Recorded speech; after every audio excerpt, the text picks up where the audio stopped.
Good morning. I'm looking a bit rough. It is like 6:20 and I've just, oh my god, I look feral. I've just washed my face. But yeah, I've just checked into the hostel. I'm the only person in this like 4-bed female dorm. Good morning from Bagan. I had a lovely night's sleep in this bed over here.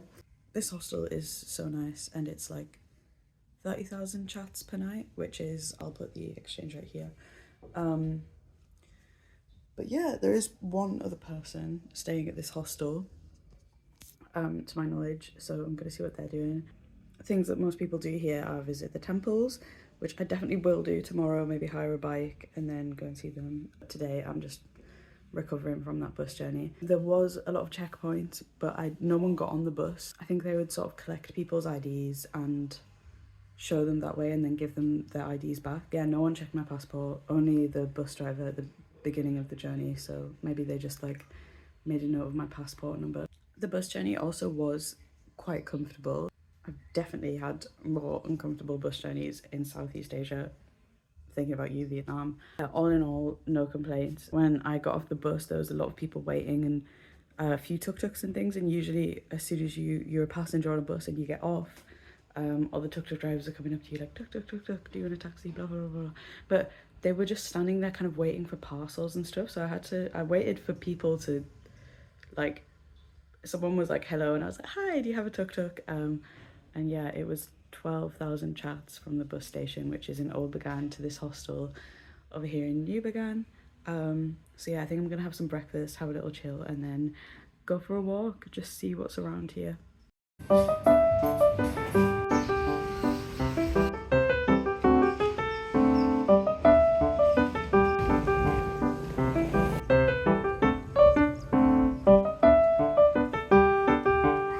This is New Bagan. Lots of hotels, some of which look pretty closed. I think there's like an old bar hotel thing over there. It looks closed, but also not like totally abandoned. So I'm not sure. A lot of souvenir shops that are closed. And yeah, just super old temples. It's a souvenir shop that's actually open over there. Yeah. Overall, like, there's a lot of signs that are in English, like restaurants and things like that. I think this is probably one of the most like touristy places in Myanmar, but no tourists, at least none that I can see anyways. Maybe if I go to the old temples tomorrow, then might see a few more people. Into this restaurant, but it's not open, I don't think. There's people here though. Hello? So I didn't film him just out of respect, but the restaurant owner was this super nice Burmese guy. Ended up ordering this really nice Kachin state fish curry, and then he gave me this leaf salad that he told me was good for your lung health. He also gave me a free dessert, like sticky rice, but it doesn't look like normal sticky rice, and he told me that it's good for digestion. So yeah, he was so sweet. Hello everyone, I'm just checking in. Tomorrow I am taking a tuk-tuk and going to my Mount Popa. I'm really excited but kind of nervous because I don't know anyone who has like been or done it before. Yeah, just a little bit nervous about the situation, but I think I should be fine. I mean, the hostel have like let me book the tuk-tuks. A lovely man who owned that restaurant gave me like so much advice. He was like, oh, just ignore beggars because they're not begging because the war, they've been begging for like 10 years, and it just, giving money to them like doesn't break the cycle of poverty that they're in, but kind of worsens it. That food was amazing. I don't know what the sticky rice thing was. The owner of the restaurant told me it was sticky rice, but it was kind of like a thicker consistency than sticky rice, and it had like coconut flakes on the top. It was very, very yummy, very sweet. All that food cost me under 9,000 chat, so like 8,500, which is like not even £2 for so much food.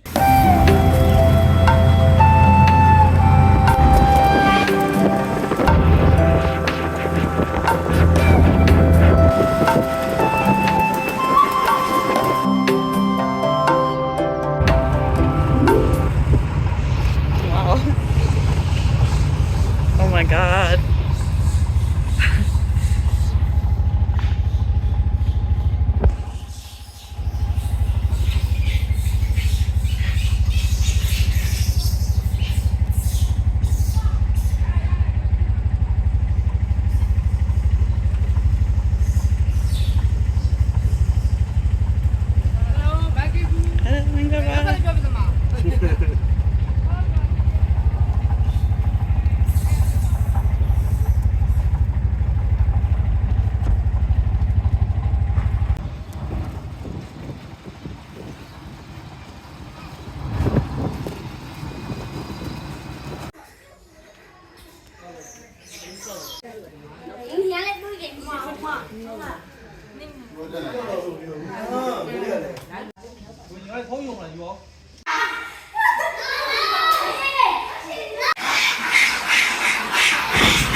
I'm sweating.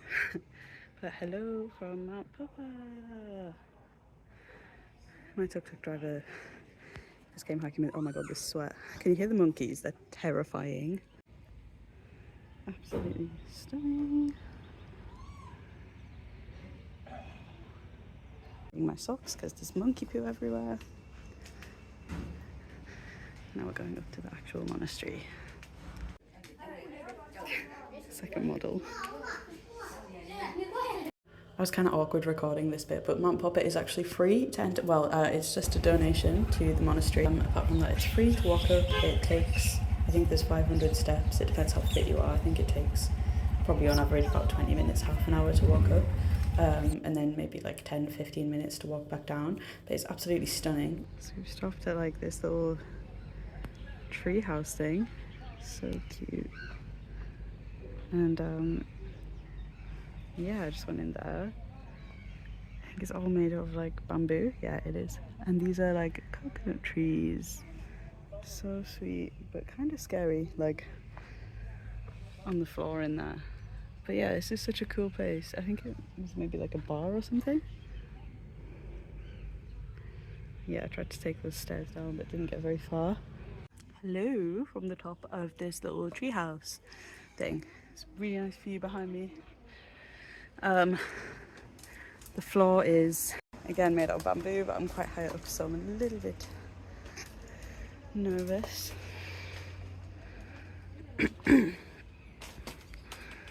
What? Oh my god, I feel like the floor is gonna fall through and I will fall to my demise in front of a bunch of Burmese people who are in this bar downstairs. There's my tuk-tuk driver over there, and there's the tuk-tuk. Hello again from Bagan. I finally found a hairbrush in my bag after about 3 days of not brushing my hair. But I am at this gorgeous temple. Maybe I should record that. I'm at this beautiful temple right here. I decided to rent an e-bike. I think this is only like the second time I've drove an e-bike. Like I drove one in Bali, and so I was like, how do I turn it on, turn the engine on and stuff, and not realizing. And also it's good because I don't have to go to any petrol station. But wow, this is beautiful. It's probably so old. So much detail. It's looking a bit stormy. I wanted to stay in this national park for sunset. I think it's like, what time is it now? It is 2:43 right now, and the sunset is at like 6:20. There's kind of a blue sky over there, so who knows? It might rain for a bit and then we might get a nice sunset, but yeah, this Bagan archaeological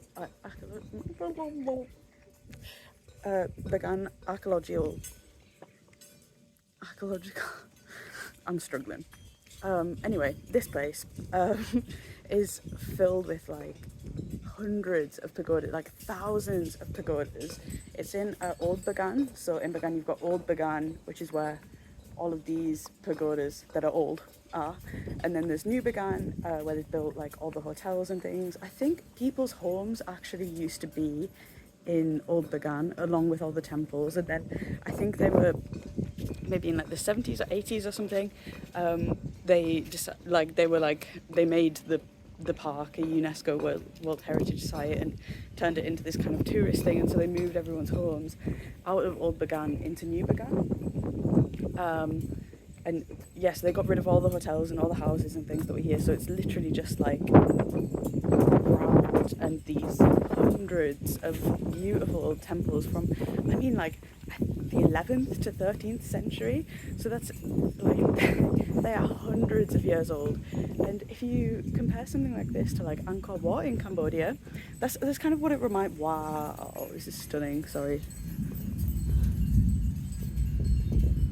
But yeah, I mean, if you compare something like this to Angkor Wat in Cambodia, has like hundreds of tourists every single day, so crowded, costs like 30-40 pounds, 40 US dollars to get a day pass, whereas this, like, I've not paid for. There's no tourists here. I'm literally the only person here. It is stunning. There's hundreds of temples. I don't even know where to start.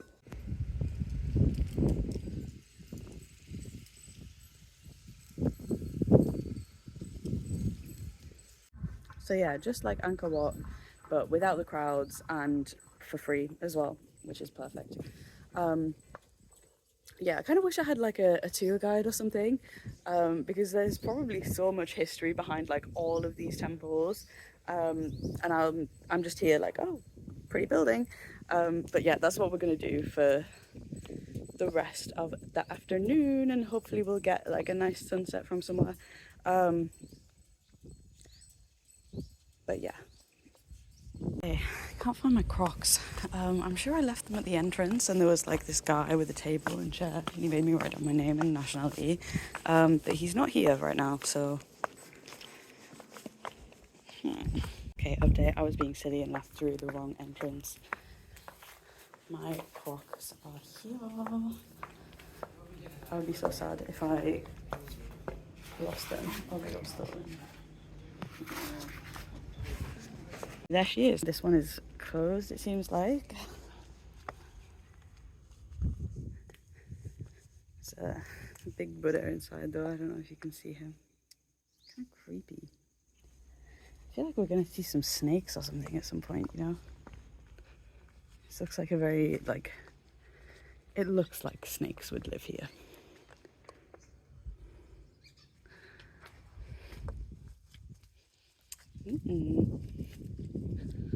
Okay. Wow. The stupas. Oh, I can see a big Buddha in that one. Oh my god, I just stood on some weeds and in my head was like, snake, snake, snake. But no snake.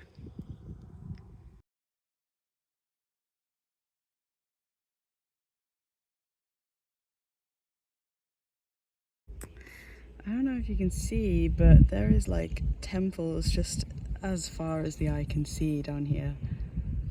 Like there is hundreds, probably thousands to be honest, or definitely over 1,000.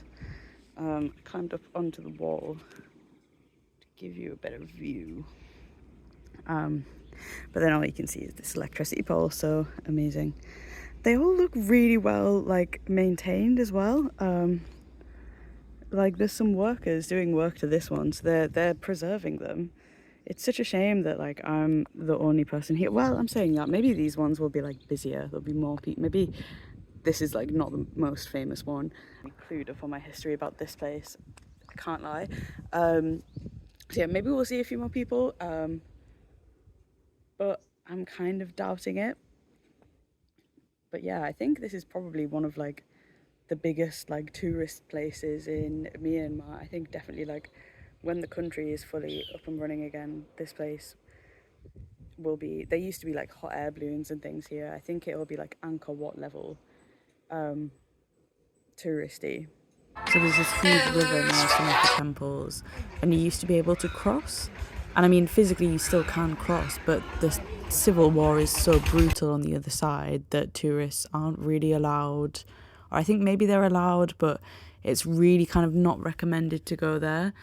So even though my vlogs are showing, you know, this really safe, beautiful side of Myanmar, that's actually like 0.1% of the country at the minute, and people, you know, ordinary Burmese people, even if they're not in a war-torn area, are really feeling the effects of this war. Sorry to end it on a depressing note, but we don't really hear a lot about Burma in the West and what's going on right now, so I've included some resources just in the description. Thanks guys, and yeah, give me a like and subscribe if you enjoyed.